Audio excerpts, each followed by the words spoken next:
Jump Force, Jump Force, Jump Force. I feel like every other week we have something to say about Jump Force, but this honestly is probably one that's going to have the community to split by far the most out of anything that happened with the game. From the first day it was revealed, to when people were debating whether or not they liked the designs, to the actual release, figuring out whether you're not having fun with the game, to today, the DLC leak. Now before I start, a couple of disclaimers I want to toss out there. Number one, if you want to see the video for yourself that Sergio Datamined, he kind of breaks down everything that he found. I will have a link in the description below. Number two, this is not 100% confirmed. I will point out that in the past, every time stuff was data mined, it was always accurate. It was never wrong to this day. To this day! But, so it's a little disclaimer to toss out there, because for all you know, this could be stuff that they planned, that they decided to scrap, and for all we know, the DLC is going to be completely different once it gets actually revealed. So here's the characters, okay? And I'll give you my overall thoughts about why I'm not a big fan of the list. Now I want to point out, some of you guys might love this list. If you grew up on these series, if these series are your favorite, you might love these characters, which is fine. By all means, enjoy what you enjoy. Prosper. If you're having fun in Jump Force, go play the hell out of it. That's fine. No one's telling you need to stop. But this is kind of my overall grip with it and why I'm not a big fan of it. So the characters are Kaiba from Yu-Gi-Oh!, Toshiro from Bleach, we got Biscuit from Hunter x Hunter, we got All Might from My Hero, we got Grimmjow from Bleach, we got Majin Buu from Dragon Ball. I'm not sure if that means like Kid Buu, Super Buu, or just regular Majin Buu.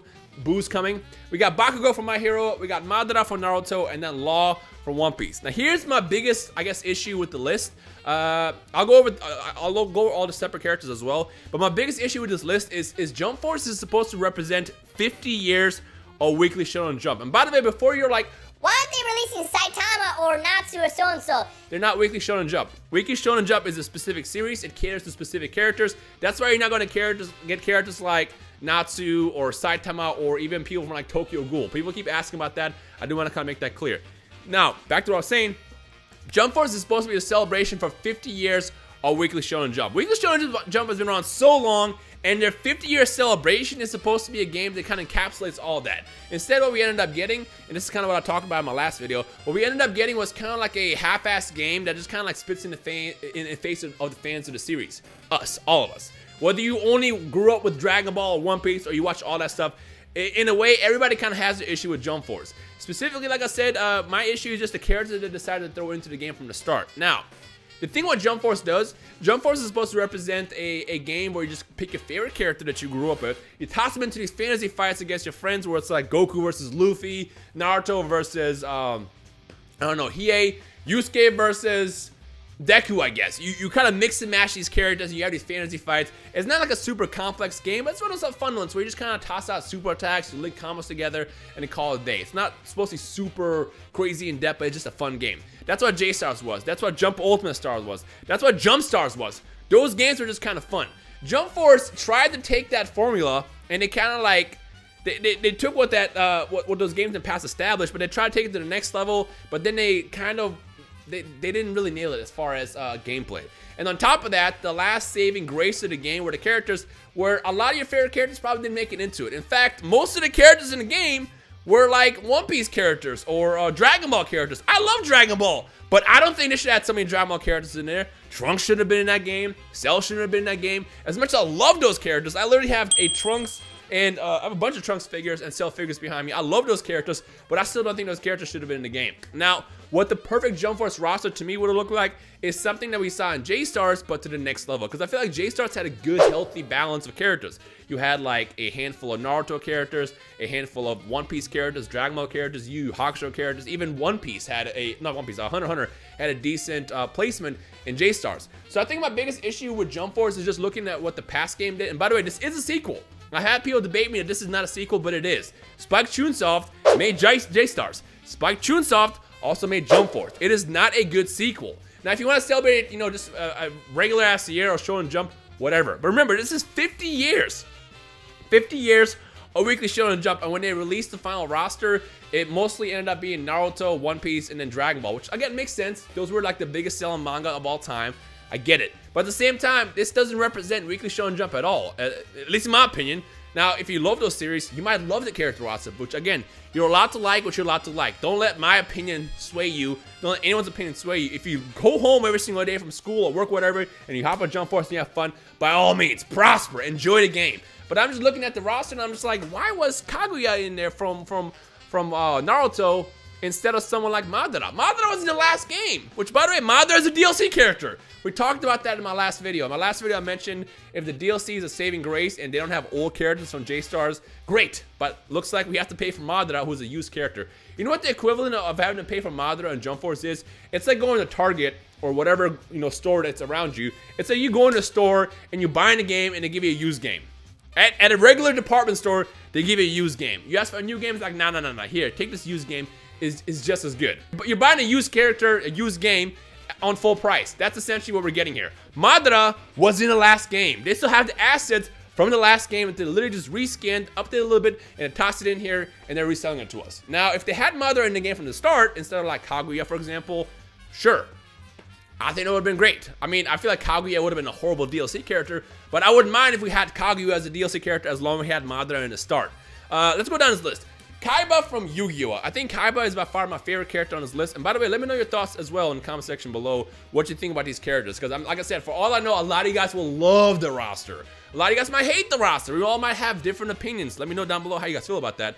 But Kaiba, honestly, is one of my favorite characters on the list because Yugi, this is my breakdown. Yugi, Jotaro, and Dio are by far the most, my most favorite characters in Jump Force. I love how unique they are and how they basically fight with their stands, or I guess in Yugi's case, he fights with his cards. I think Kaiba is a good addition. But I also feel like Kaiba should have been in the beginning of the start of the series, because, like, again, if you're gonna toss in all these like regular ass characters from the other shows to kind of fluff up the roster size, and then sell us basically the other important characters of these series, it just doesn't make sense for 50 years of Weekly Shonen Jump celebration. You see my point? My point here is the only reason why I'm even ranting about this is because I feel like some of these characters should have been in the game from the start.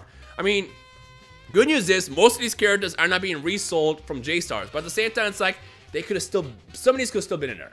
Toshiro from Bleach, I don't have really much to say. I know a lot of guys love Bleach. I was always kind of neutral about Bleach, but I think Toshiro is a good option, so is Grimmjow. Beastki is the one that pisses me off the most. As somebody who's consumed so much of Hunter x Hunter over the course of the last couple years, I read the manga, I rewatched the series several times. I love Hunter x Hunter. Why is Beastki the character that chose to do instead of like Meruem, Chrollo? Think about it. Chrollo could have been the most unique character in the entire Jump Force roster, and instead it gave us Beastki. Why? Or even Meruem, or even Pito, like the Royal Guard. You had so many options, and instead we got Beastki. I don't understand that one at all. And think about it, I feel like Beastki was actually probably considered to be part of the main roster, and they decided, hey, let's just sell her. But then it's like, who here actually likes Beastki? I mean, I like Beastki's character in the series, but it's like, as DLC, I don't know about that much. I'm honestly kind of more hurt that Meruem was basically looked over and we got Beastki instead. All Might makes sense, and so does Bakugo, but at the same time, I feel like with how massive My Hero is, and again, this is supposed to represent 50 years of Shonen Jump, and My Hero is like the next big series. From the start, we should have had Deku and at least All Might, or Deku and Bakugo, and maybe have that third character as a DLC option. Instead, we got Deku, and then they saved the rest for DLC because they knew that would sell. They absolutely knew that would sell. But I don't know. I mean, again, at least they're original, so it's not that big of a deal. But still, like, come on, man. One character, like Deku was the only character that made it from My Hero in the base roster. Are you kidding me? With how massive the series is? Whatever. Then we got Majin Buu. Now, as a Dragon Ball fan, when Cell was announced, my first option was, why Cell and why Trunks? in fact, why Cell at all? Why not do someone like Majin Buu instead? Because at least Majin Buu has a much more unique fight style than Cell does. Cell basically literally is a copy and paste from Piccolo, Cell, Goku, Vegeta, all the fighters in the drama universe, because that's how this character was made. Granted, his character is very unique, Jump Force, so it's not like a copy and paste character, but you know what I'm talking about.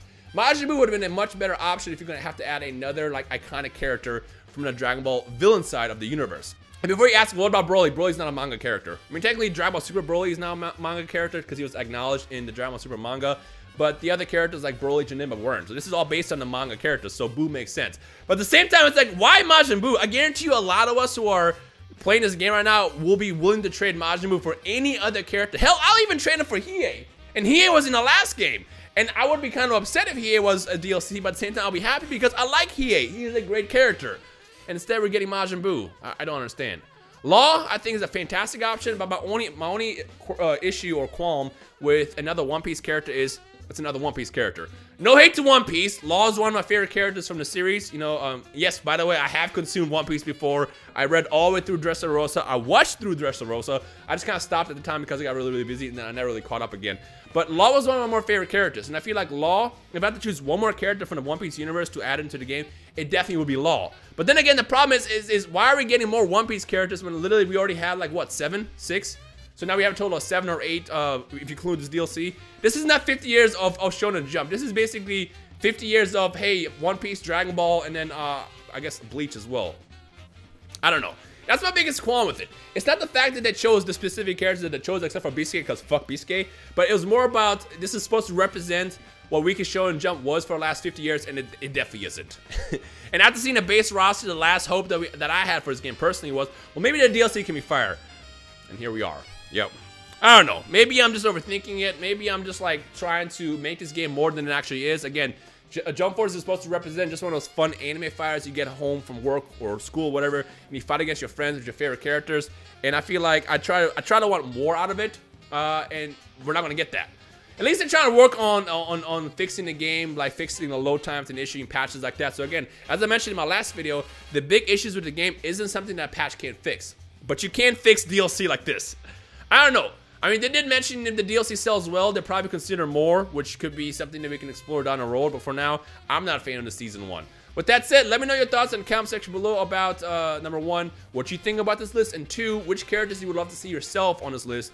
And I guess we'll try to have a civil conversation about this. But I feel like out of everything that happened with Jump Force in the past year, from the day it was revealed to today, this is probably going to have the community split by far the most, because again, some of you guys will love this list, some of you guys will hate this list, and some will just not even care and go play something else, me being one of those people. I don't know. I'm just waiting for a rematch option. Once we get a rematch option online, I'll probably play the game a lot more, but until then, it's just kind of annoying to have to go back to the lobby every single time. But hey, at least the load screen is a lot less now as far as time, so baby steps. With that said, let me know your thoughts in the comment section below about 50 years of Weekly Shonen Jump via Jump Force, and what you think about this character roster, as well as what you would love to see instead. By the way, something else to point out, in Sergio's video, he found some more data in regards to being able to play as Galena, the final boss, and Kane. And I don't know if they're going to give those characters to us as free DLC or something, but there's some kind of data representing a playable version of those characters. I have no idea what this means. And again, something else to point out, for all we know, this could be just scrap plans that they had in the past, and the DLC list will be completely different. I have no clue, but this is all what was data mined by Sergio. His video is in the description below. Thank you guys for watching. Let me know your thoughts, and I'll see you in the next video. Peace.